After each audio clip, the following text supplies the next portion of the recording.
대해서 배울 건데, 자, 우리가 법률에 의해서 열거된 과세대상 물건을 사실상 유상으로 이전을 하면은 양도소득세를 내야 한다. 여기까지 지금 정리했습니다.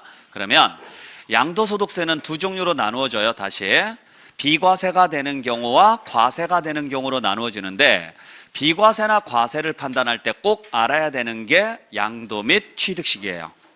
아시겠어요? 자, 그래서 지금부터 그 내용을 정리를 할 건데, 자, 우리가 자산을 취득을 해서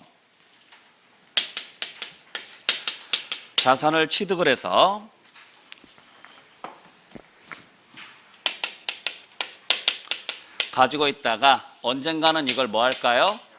양도할 거예요. 그때 취득을 했으면 무슨 세금을 내야 돼요? 취득세를 내셔야 됩니다. 그때 취득세는 해당 자산을 취득한 날로부터 며칠 이내 60일 이내에 뭐 하셔야 돼요?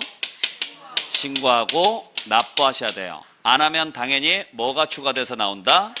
가산세가 추가돼서 나오죠. 그래서 가산세를 물지 않으려면 기한 내에 신고하고 납부하셔야 되는데, 그때 취득일이 언제냐? 이걸 우리가 취득세 시간에 배웠었고, 자, 그리고 나서 이제 뭐 했어요? 팔았습니다. 팔았으니까 무슨 세금을 내야 돼요? 양도소득세를 내야죠. 양도소득세를. 그때 양도소득세는 해당 자산을 취득한 날로부터 언제까지? 양도일까지를 보유기간으로 봐요. 그래서 이 보유기간에 따라서 비과세 여부라든지 또는 장기보유 특별공제 여부라든지 세율 여부가 달라집니다. 그러니까 보유기간을 모르게 되면은 애초부터 양도소득세 계산 자체가 불가능해요. 그래서 지금부터 이 내용을 살펴볼 거예요. 자, 이때 주의하셔야 될 게 취득일이 두 번 나온다라는 거죠. 한 번은 취득세에서 말하는 취득일이 있고, 또 한 번은 양도소득세에서 말하는 취득일이 있는데, 요게 약간 달라요. 그러니까 요걸 정확하게 구분을 좀 해주시는 게 좋아요. 아시겠어요?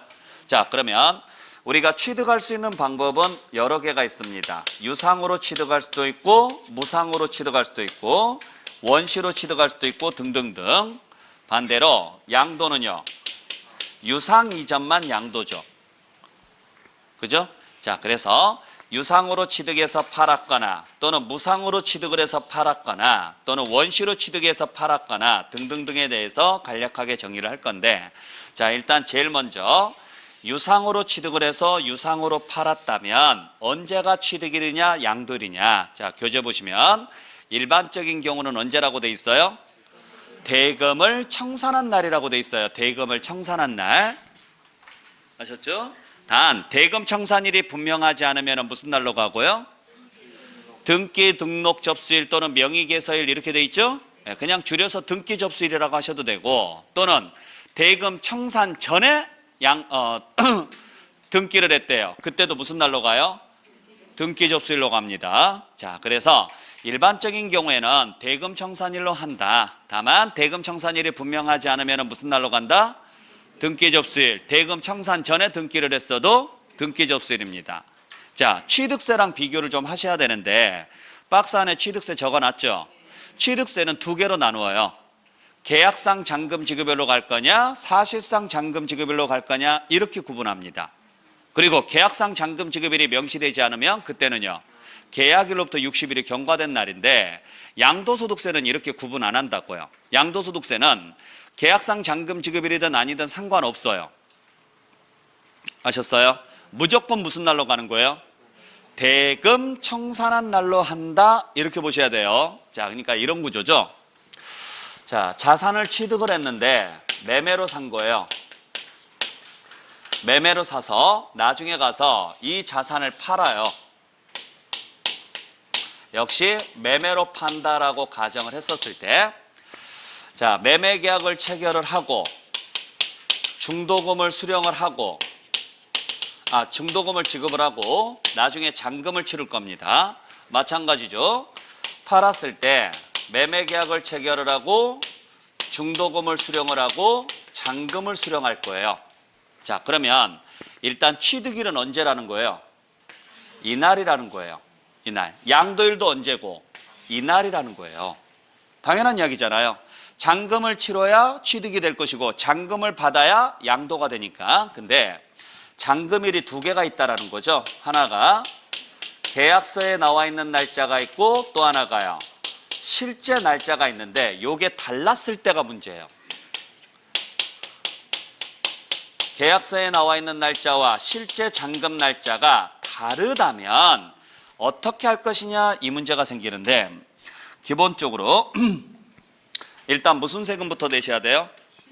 그렇죠. 그래서 취득세를 먼저 냅니다. 취득세를 낼 때 취득세는 이 두 개를 다 쓴다고요. 취득세는. 그래서 취득세는 원칙이 무슨 날로 간다? 계약상 잔금 지급일로 갑니다. 왜냐하면 이걸 확인하기가 어려우니까. 근데 국수공판장에 의해서 입증되면 무슨 날로 간다고요? 사실상 잔금 지급일로 가요. 그러면 국수공판장에 의해서 입증됐으면 무조건 사실상으로 가는 거고, 그 외에는 뭘로 가요? 계약서로 가는데 계약서에 잔금 날짜가 명시가 안 돼 있어요. 그러면은 계약한 날로부터 며칠이 경과된 날? 60일이 경과된 날을 취득일로 보겠습니다. 이렇게 가는 거죠. 그리고 나서 나중에 팔았습니다. 팔았으면은 이제는 뭘 알고 싶은 거예요? 보유기간을 알고 싶은 거예요. 보유기간을. 그때 보유기간은 이걸 절대로 안 쓴다고요. 양도소득세는 입증되든 안 되든 관계없이 무조건 무슨 날로부터? 사실상 잔금 지급일로부터 사실상 잔금 수령일까지로 가는 거예요. 이걸로 판단하는 거예요. 이걸로. 당연한 이야기죠. 실제로 잔금을 치르지 않으면 내가 열세 받아요? 못 받아요? 못 받아요. 실제로. 그러니까 계약서에 관계없이 무조건 무슨 날로 가는 거예요?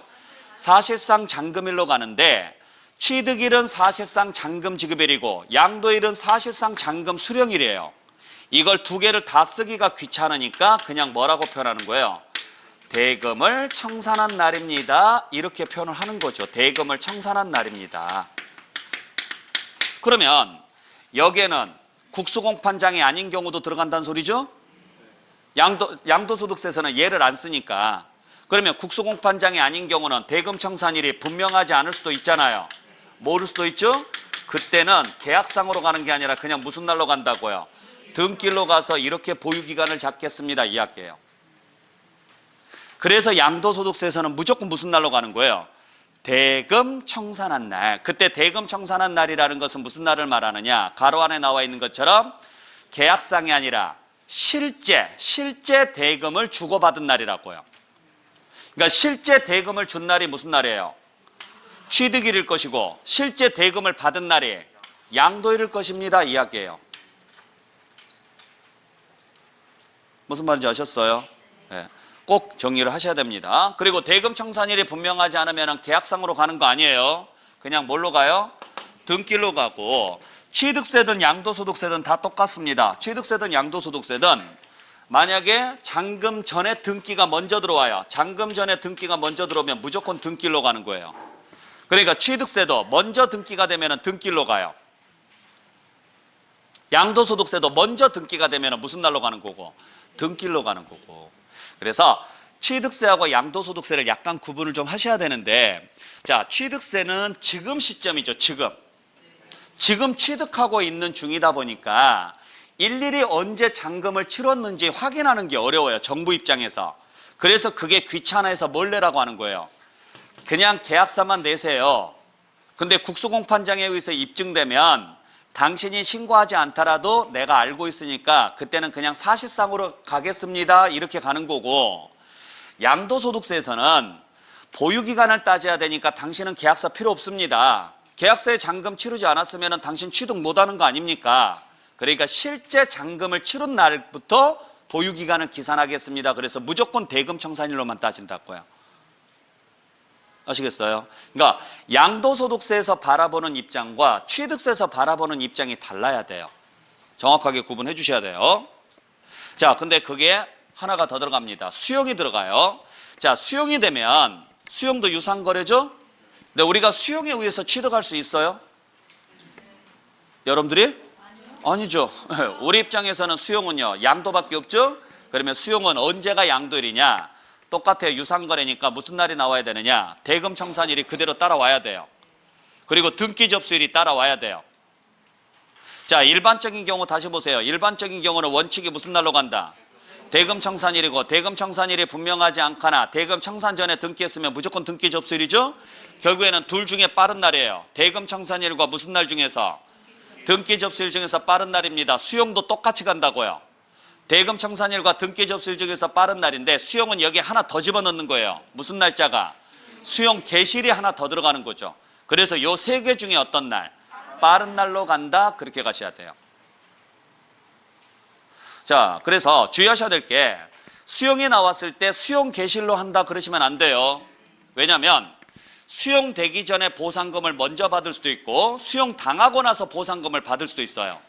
그러면 수용되기 전에 보상금을 먼저 받으면 보상금 받은 날에 나가야 돼요? 아니면 수용 당하는 날에 나가야 돼요?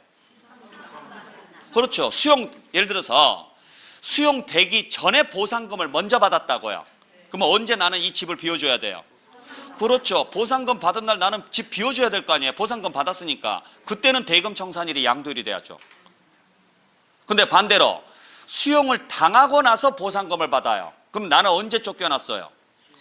그렇죠. 수용 당한 날 쫓겨났겠죠. 그러면 그날이 양도일인 거예요. 그래서 그때는 수용 개시일로 가야 돼요. 그래서 대금 청산일, 등기 접수일, 수용 개시일 중에서 어떤 날로 간다?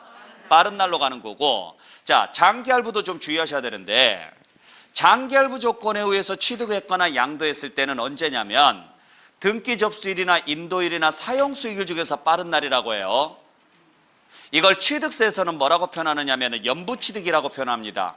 그래서 취득세랑 구분을 좀 하셔야 되는데 보죠.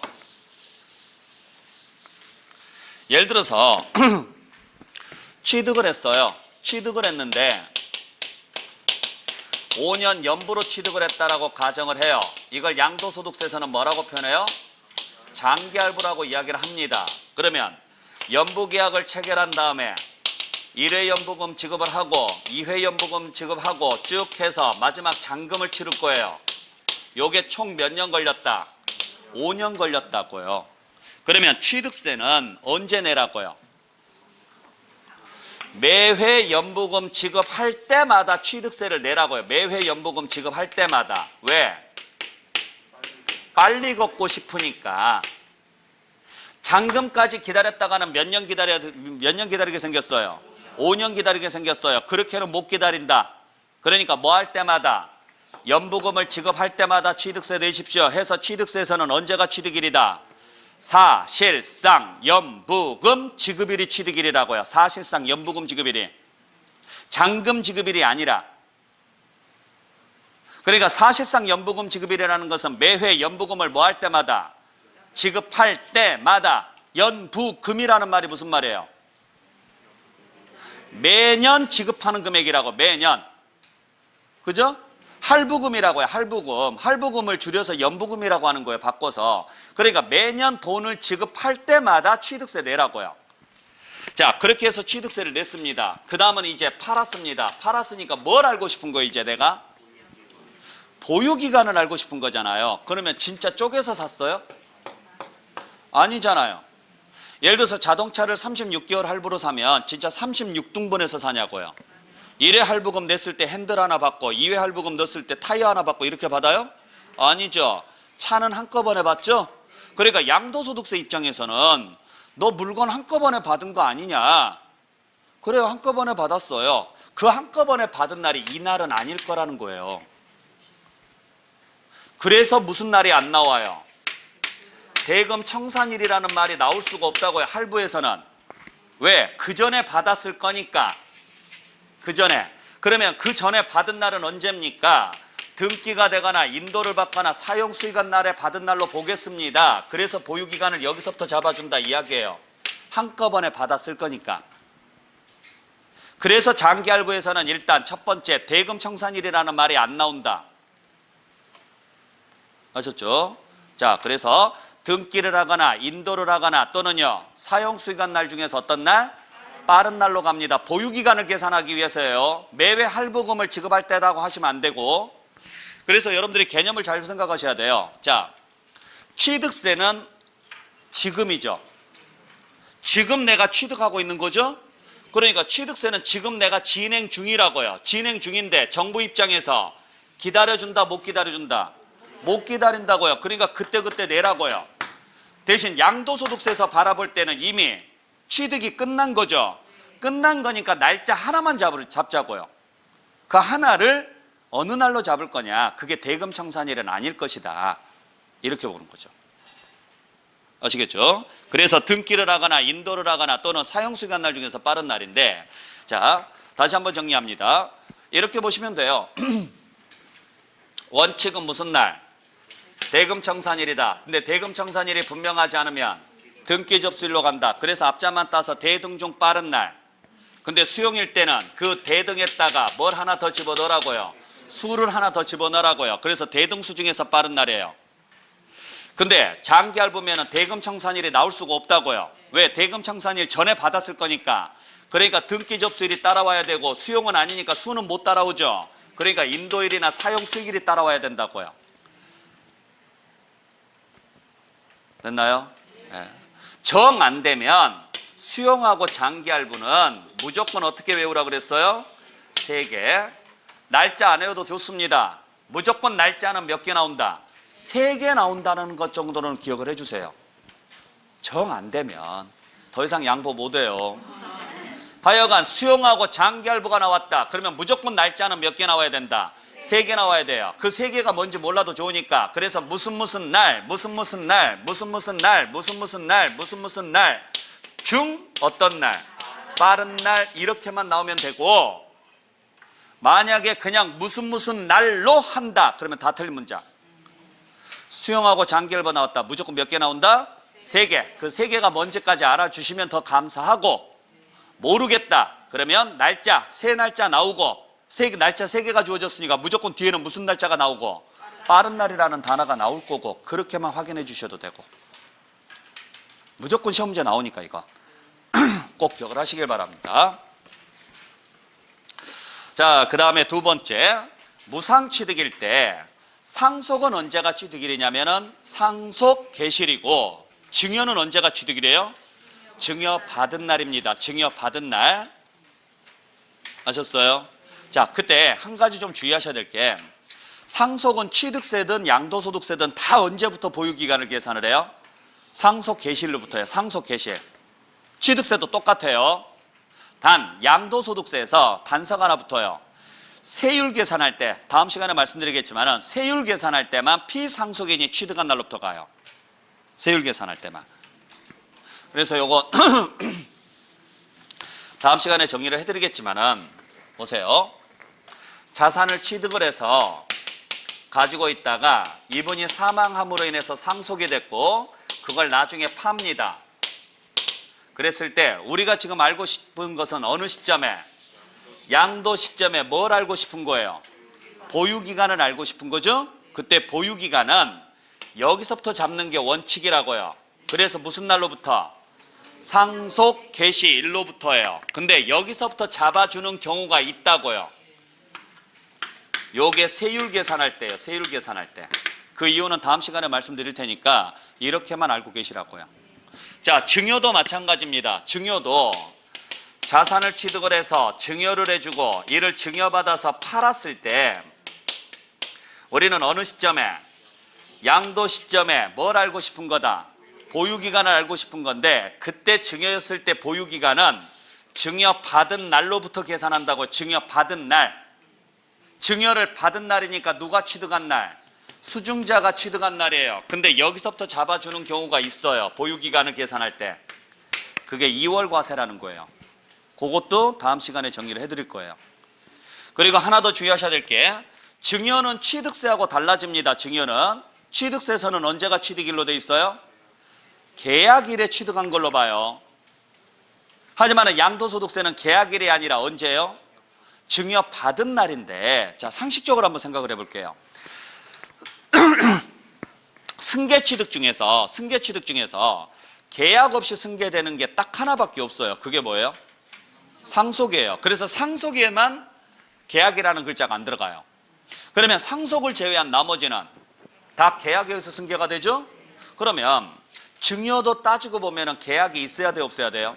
있어야 되는 거예요. 증여도. 그러면 이론상으로 봤을 때 증여는 그냥 이루어지지 않는다. 구두 계약이든 서명 계약이든 먼저 뭐가 있었을 것이다. 계약이 있었을 것이고, 그리고 나서 뭐 해줬을 것이다. 증여를 해줬을 것이다. 그리고 나서 뭐 했을 것이다. 팔았을 것이다. 근데 지금 양도소득세에서는 뭘 알고 싶은 거다. 보유기간을 알고 싶다고요. 그러면 보유기간은 언제부터 잡아야 되느냐. 실제 내가 증여를 받은 날로부터 잡는 게 맞잖아요. 근데 취득세는 뭐 하고 싶어요? 빨리 걷고 싶어요. 그래서 증여 받은 날이 아니라 이날에 취득한 걸로 보겠다 이야기라고. 취득세는 빨리 걷고 싶으니까. 그러면 계약해놓고 나서 안 받으면 어떻게 됩니까? 이렇게 나올 수도 있죠. 그래서 취득세에서는 해제 규정이 있었죠. 등기하지 아니하고 며칠 이내 해제가 되면, 60일 내에 해제가 되면 취득으로 보지 않는다. 그래서 취득세에서는 그 규정이 나오는 거예요. 양도소득세에서는 그 규정이 나올 수가 없고. 왜냐하면 양도까지 왔다는 이야기는 실제로 취득을 했다라는 전제하에서 만들어 놓은 거니까. 잘 구분하셔야 돼요. 그래서 일단 여러분들께서 잘 판단하셔야 될 게, 취득세하고 양도소득세 가장 큰 차이점은 뭐냐면, 승계취득에서 가장 큰 차이점은 계약서를 쓸 거냐 안 쓸 거냐의 문제예요. 취득세는 계약이라는 말이 나와요. 계약 중심으로 움직여요. 특별한 경우를 제외하고는. 그래서 유상일 때도 계약상 잔금지급일이 나와요. 무상일 때도 계약일이 나와요. 하지만 양도소득세에서는 계약서를 절대 안 써요. 눈씻고 찾아봐도 계약이라는 말 단 한마디도 안 나온다고요. 양도소득세는 실제 보유기간만 따지는 거예요. 실제. 그러니까 유상일 때도 실제로 돈을 다 준 날, 그죠? 증여일 때도 실제로 증여를 뭐 한 날? 받은 날, 이렇게 따지는 거죠. 취득 시기가. 잘 구분하시길 바랍니다. 자, 그 다음에 자가건축이었을 때, 자, 건축이었을 때는 언제를 취득일로 보느냐면, 취득세하고 똑같은데 일단은 건축법을 그대로 적용합니다. 그래서 무슨 날로 가요? 사용승인서를 교부한 날로 가요. 사용승인서. 물론 사용승인서 전에 임시사용승인을 받거나 사실상 사용했으면 무슨 날로 가요? 빠른 날로 갑니다. 자, 그러니까 이렇게 보시면 되죠? 자, 건축이에요. 건축이니까 당연히 뭐가 나와야 돼요? 사용승인이 나와야 돼요. 근데 사용승인 전에 임시사용승인을 받았대요. 그러면 임시사용승인일로 가요. 아셨죠? 아니면 먼저 사용을 했대요. 그러면 무슨 날로 가요? 사용일로 가요. 사용일로. 이게 기본이에요. 그러니까 원칙은 무슨 날로 가대? 사용승인일로 가되, 그 전에 임시사용승인을 받거나 사실상 사용했으면 빠른 날로 갑니다. 보유기간은. 여기는 등기일이 나올 수가 없죠? 네. 근데 사용승인이나 임시사용승인이 나올 수 없는 경우가 딱 하나 있어요. 뭐예요? 무허가죠. 무허가. 무허가는 승인이 안 나오잖아요. 그래서 무허가일 때는 무조건 무슨 날로 가요? 사용일로 가는 거예요. 무허가일 때는. 그래서 허가받지 않은 부동산을 건축한 경우 이런 식으로 문장이 나와요. 그때는 추후에 사용승인을 받거나 임시사용승인을 받은 날로 한다 그러시면 안 돼요. 무조건 그냥 무슨 날로 가셔야 돼요? 사용일로 가셔야 돼요. 사용일로. 그렇게 정리해 주시면 되고, 자, 그 다음에 환지처분으로 취득하는 토지가 있어요. 환지처분으로 취득하는 토지가 있는데, 그때 환지처분으로 취득한 토지는 언제가 취득일이냐? 언제가 취득일이에요? 환지 전 토지 취득일이 됩니다. 환지 전 토지 취득일. 아셨죠?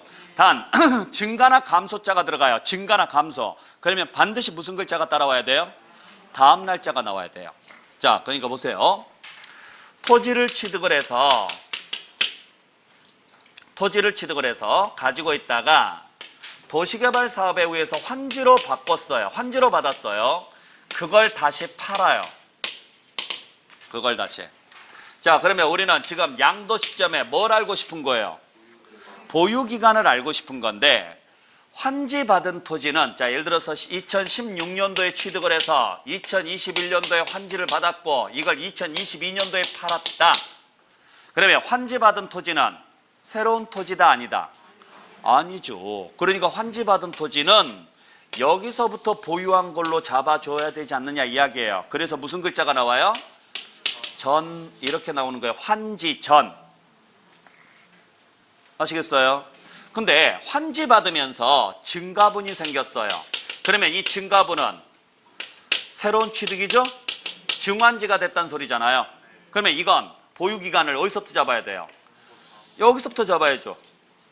왜? 이전에는 없었던 거니까. 또는 감소분이 생겼어요. 감소분이 생겼으면 양도야 아니에요? 양도 맞죠? 그러면 보유기간을 여기까지만 잡아야죠. 요 다음부터는 존재하지가 않으니까. 그죠? 증가분은 이전에 존재하지 않으니까 여기서부터 잡아야 되고, 감소분은 이날 양도한 것처럼 잡아야죠.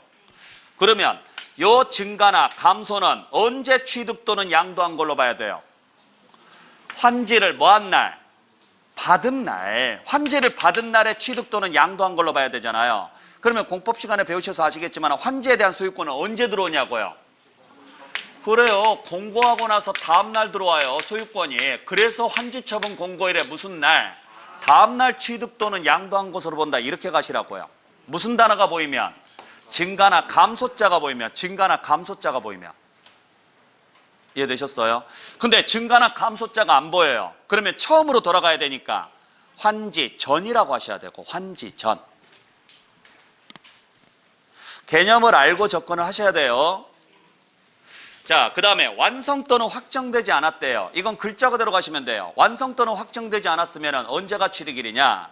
완성 또는 확정된 날이 취득일입니다. 완성 또는 확정된 날. 그러니까 돈을 다 지급을 했어요. 뭐 원래는 매매로 샀으면 언제가 취득일이 돼야 돼요? 매매로 취득했으면 대금 청산일이 돼야 돼요. 유상거래니까 대금 청산일이 돼야 되는데, 대금을 청산을 했는데 목적물이 아직 덜 만들어진 거예요. 그러면 나는 언제부터 가질 수 있어요? 완성된 날에 가질 수 있죠. 지금 그 이야기예요. 그러니까 완성되지 않은, 확정되지 않은이 나왔다. 그러면 글자 그대로 언제? 완성 또는 확정된 날로 가셔야 되고. 자, 그 다음에 민법 제245조. 민법 제245조가 뭔지 아시죠?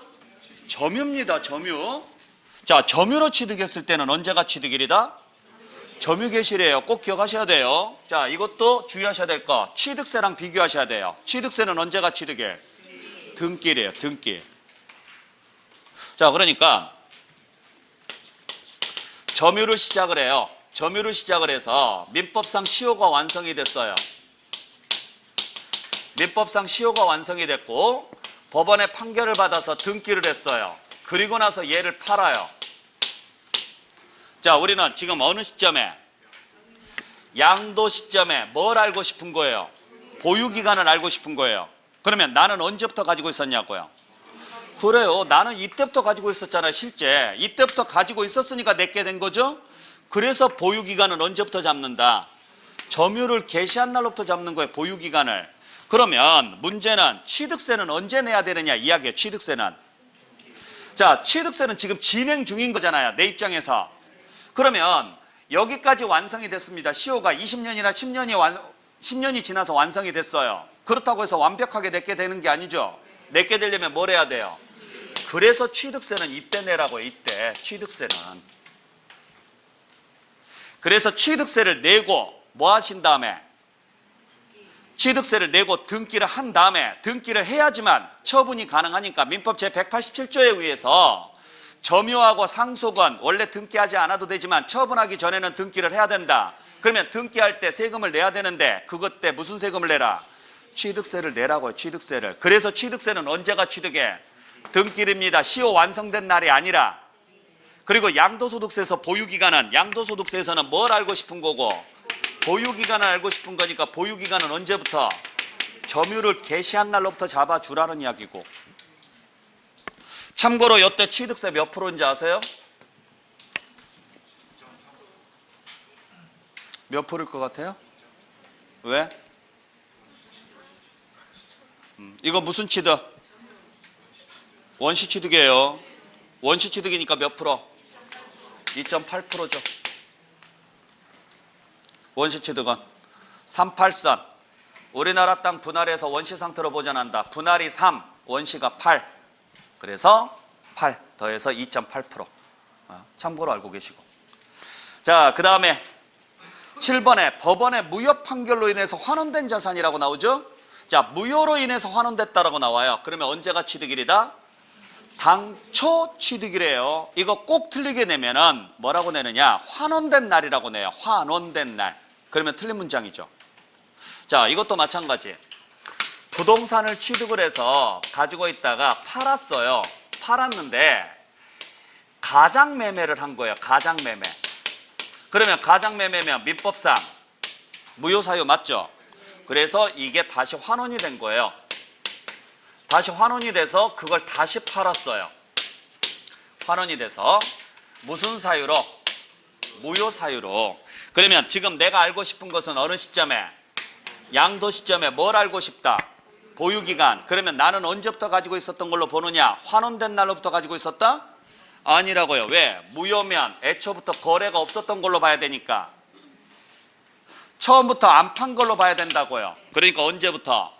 당초 취득한 날로부터 보유기간을 계산한다. 그래서 무슨 날로부터?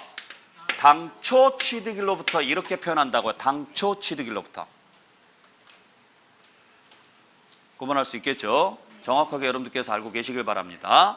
자, 그 다음에 8번에 양도한 자산의 취득 시기가 분명하지 않대요. 그러면은 먼저 취득한 걸 먼저 양도한 것으로 봐요. 먼저예요.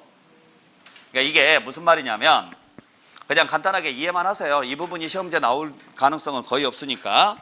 자, 예를 들어서 이런 구조예요. 여러분들께서 매일매일 구슬을 하나씩 주워 가지고 와요. 뭐 어떤 날은 2개를 주워올 수도 있고 어떤 날은 하나를 주워올 수도 있는데 똑같은 모양의 똑같은 크기의 구슬이에요. 그래서 그걸 매일매일 주워 가지고 옵니다. 그리고 상자에 넣어요. 그리고 옆에다가 적어요. 오늘은 2개 주웠어. 뭐 오늘은 4개 주웠어. 오늘은 하나도 못 주웠어. 뭐 이런 식으로 해서 적었어요. 예를 들어서 자, 그랬더니 상자 안에 100개의 구슬이 들어가 있습니다. 그 중에 30개를 꺼내요. 요 30개가 어제 주운 걸까요? 지난주에 주운 걸까요? 그래요. 지금 그 상황이라고 이게. 그러니까 어떻게 사는 거냐면 지분으로 사는 거예요. 토지를 지분으로 야금야금 사요. 이번에는 10%만 사요. 이번에는. 그러면 그 10%가 이 토지 중에서 여기일까요? 여기일까요? 그래요. 지금 그 상황이라고요. 그래서 10% 사고 2% 사고 25% 사고 뭐 이런 식으로 사가지고 100%를 다 샀어요. 찔끔찔끔해서. 근데 그 중에 팔 때 60%만 팔아요. 그러면 그 60%가 최근에 산 것일까? 옛날에 산 것일까? 이 문제가 생기거든요. 요럴 때 등기부상에는 나와 있죠. 그 순서대로요. 그러니까 먼저 취득한 것부터 먼저 팔린 것으로 보겠다. 이 구조라고요. 구조상. 아시겠죠? 여기 이제 회계학에서는 선입선출이라고 보통 이야기하는데 뭐 퍼스트 인 퍼스트 아웃에서 선입선출법. 근데 그게 이론상 맞아요. 자판기가 그렇죠. 자판기를 보게 되면은 뒤에서 넣잖아요. 그러면 먼저 들어간 게 먼저 빠져나오죠? 네, 그런 구조로 간다라고 보시면 돼요. 그래서 여기에서 만약에 틀리게 내면 나중에 취득한 걸 먼저 양도한 것으로 낸다 이렇게 될 수가 있어요. 나중에 취득한 걸 먼저 양도한 것으로 보는 게 아니라 어떤 것부터 팔린 것으로 본다? 먼저 취득한 것부터. 자, 그리고 마지막으로 취득 시기 의제가 2개가 있는데 그냥 여러분들은 85년 하나만 기억하세요. 85년 하나만 기억하시면 되는데 자, 우리가 보유기간을 계산을 하다 보니까 문제가 생겨요. 너무 오래된 자산이 생겼을 때가 문제가 생겨요. 그러니까 내가 자산을 취득을 해서 가지고 있다가 팔았는데 예를 들어서 79년도에 취득을 해서 2022년도에 팔았다라고 가정을 해요. 근데 79년도에 10만 원 주고 샀어요. 10만 원 주고. 그리고 이번에 20억에 팔았어요. 그러면 양도 차익이 얼마예요? 그냥 20억이에요. 뭐 10만 원 빼고 그런 거 할 필요도 없어요. 그냥 20억이에요. 왜냐하면 20억에서 10만 원이 차지하는 비율이 거의 없으니까. 그죠? 문제는 이 당시 10만 원의 값어치와 지금 당시 20억 원의 값어치가 같냐라는 거죠. 다르다라는 거예요. 그래서 이게 문제가 생겨요. 이 당시에는 10만 원도 꽤 큰 돈이에요. 그죠? 나는 뭐 이때 안 태어나서 이런 거 하지 마세요. 딱 봐도 견적 나와요. 그러지 마세요. 이때 다 보면은 지금 대부분 다 이때 운동회 했을 때 분들이에요. 몇 번 빼놓고는. 아셨죠? 네. 자, 그러니까 솔직히 이때 당시에는 10원짜리 가지고도 뭘 사 먹을 수 있을 때 아니에요? 맞죠? 뭘 아니에요. 80년도에도 10원짜리 가지고 사 먹을 수 있었어요. 80년도에도. 근데 79년도면 당연히 사 먹을 수 있었겠죠. 이때는. 그죠? 네. 5원짜리 2개 뭐 이딴 식으로 해서. 네. 자, 그걸 20억에 팔았다? 야, 그러면 솔직히 이건 너무한 거 아니냐. 화폐 가치가 너무 다르다. 그래서 너무 오래된 건 의미가 없으니까 85년 1월 1일 날 취득한 것으로 간주해 줄게. 간주해 줄 테니까 이때 샀어도 그냥 이렇게 계산해 이렇게 가요. 근데 솔직히 85년도 말도 안 되는 소리예요. 지금으로부터 벌써 40년 전이에요. 40년 전이면은 화폐 가치가 얼마나 많이 바뀌었겠냐고요. 그죠? 그러니까 화폐 가치를 고려하지 않고 이렇게 만들어 놓으면 문제가 커지죠. 솔직히 말해서. 그래서 우리가 보통 여러분들 계모임 같은 경우 할 때 내가 가끔 말씀드리는데 그 친구들끼리 돈 모으잖아요. 그리고 이제 돈을 지급을 할 때 뭐 경조사 있을 때 돈 지급하죠. 저희들도 그랬습니다. 저희들도 이제 뭐 친구들끼리 돈 모아서 뭐 결혼식 있을 때 뭐 부모님 상당했을 때 뭐 이런 식으로 해서 지급을 하는데 문제는 빨리 받은 사람은 이득이고 늦게 받은 사람은 손해예요. 금액으로 정해놓으면. 그러니까 예를 들어서 뭐 결혼식일 때는 100만 원 딱 정해놨다. 근데 빨리 받은 사람한테 100만 원은 냉장고 2대를 살 수 있는 값이지만 늦게 받은 사람한테 100만 원은 냉장고를 못 사요. 물가가 올라 있으니까. 그러면 너무 억울하니까 야, 결혼을 그러면 빨리 할 수도 없고 늦게 할 수도 없고 이거 어떻게 해야 되느냐. 그래서 저희들이 했던 방법은 물가를 반영을 하자. 물가를 반영하는 방법은 뭐냐? 교통비로 계산을 하자. 그러니까 전철값, 전철 비용 있잖아요. 기본 비용. 기본값에 예를 들어서 100개, 뭐 기본값에 200개. 그러면 전철 요금이 올라가면 당연히 지급하는 금액도 올라가겠죠. 왜냐하면 여러분들 물가가 제일 빨리 반영되는 게 교통비예요. 그래서 늦게 가는 사람은 늦게 받은 사람은 조금 더 받고. 우리들이 뭐 하는 짓거리들이 뭐 그런 거밖에 없죠. 뭐. 이해하세요? 네. 근데 실제로 보면 이런 것 때문에 좀 싸움이 나는 사람들이 있어서 그래요. 그래서 혹시라도 그러한 것들을 하시게 되면은 한 번 정도는 고려를 하시라고요. 서로 의견을 해서 그러면 우리가 뭐 예를 들어서 지금 현재 지하철 뭐 기본 요금이 뭐 1,200원, 뭐 1,300원이다. 그러면 1,300원에 예를 들어서 뭐 몇 개 값. 나중에 이게 1,500원으로 오르면 그대로 올라간 대로 지급을 하는 것으로 하자. 그러면 분명히 싸움은 안 날 거예요. 그러니까 이게 뒤에 받는 사람하고 앞에 받는 사람의 문제가 생겨서 그래요. 그러니까 요걸 지금 고려를 해서 이런 식으로 지금 땡겨주긴 했는데 솔직히 이날하고 이날하고도 차이가 많이 나죠. 근데 지금 현재는 이날로 되어 있으니까 그냥 참고로 알고 계세요. 자, 그래서 여기까지가 여러분들께서 보셔야 될 내용인데 자, 다시 한번 정리하겠습니다. 원칙은 자, 일반적인 경우는 언제로 한다? 대금 청산일. 대금 청산일이 분명하지 않으면 등기 접수일. 대금 청산 전에 등기했어도 등기 접수일. 그 다음에 수용 나왔다. 대등수 중 빠른 날. 장기할부가 나온다.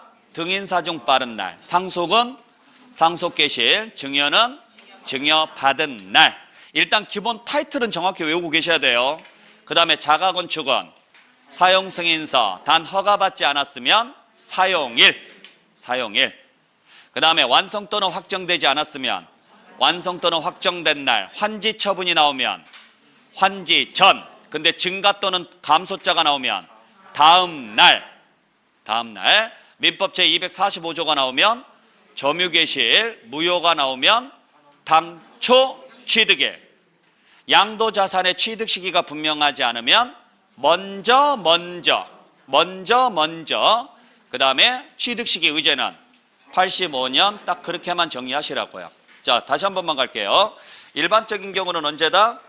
대금 청산일. 대금 청산일이 분명하지 않으면 등기 접수일. 대금 청산 전에 등기했어도 등기 접수일. 수용은 대등수. 장기할부는 등인사 중 빠른 날.